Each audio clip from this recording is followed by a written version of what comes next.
Nuotaikos netrūksta? Trūksta, tai aišku, norėtųsi, kad būtų geresnė, bet darysiu. Vėl nemegojat praeisą? Naktį jo, nemegojom ryte. Šiandien gerai vėliau treniruotė, trečią dieną dienos. Buvo laiko pamėgoti. Na, ar jūsų kaip žaidėjo akimis, ko trūksta komandai? Kas atsitiko, kad per visą čempionatą jau niekaip nepavyksta rasti to žaidimo? Tas žaidimas labai greit subyra.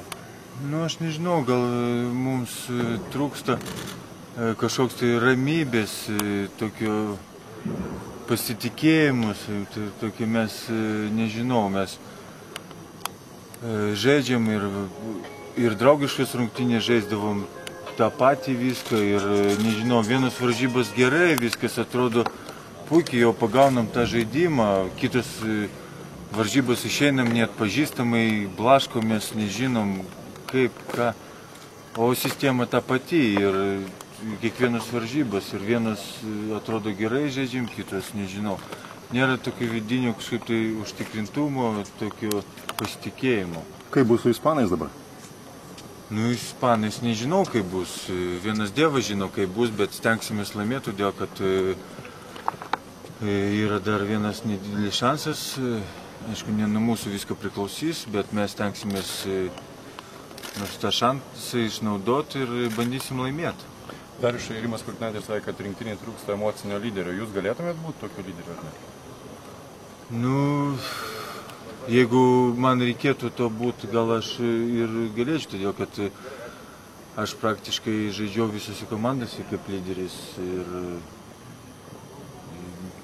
rinktinė nežinau, čia visai kitaip, čia daug panašaus lygio žaidėjų ir matot, lyderis ne tik tai turi taškus pelnyti, jisai turi būti ir komandai padėtas, turi ir juodo darbo daug padaryti, todėl kad, nežinau, čia toks klausimas, reikia pas trenerį, treneris mato, kas turi būti lyderis, kokius pareigas turi žaidėjas atlikti komandai kiekvienai. Dariušai, treneris sakė, kad Robertas sakė, kad schemom reikia, kad tikėtų visa komanda, visi žaidėjai, kad jos veiktų. Kaip manai, visi tikit tom sistemom, tom kombinacijom, kurias mes čia žaidžiam? Aš manau, kad tikim vis tiek, aš dar pakartosiu, mes žaidėm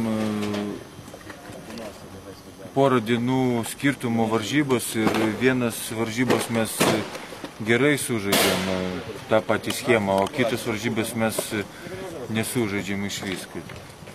Dariušai, iš savo patirties pasakyti, ar įmanoma po tokių rungtynių, po tokių nusivylimų atsitiesti iš tikrųjų? Įmanoma, yra tai buvę? Aišku, įmanoma. Be abejo, būdavo, mano patirtį tai nebūdavo, bet kiek girdėjęs, kiek matęs ir būdavo, aišku.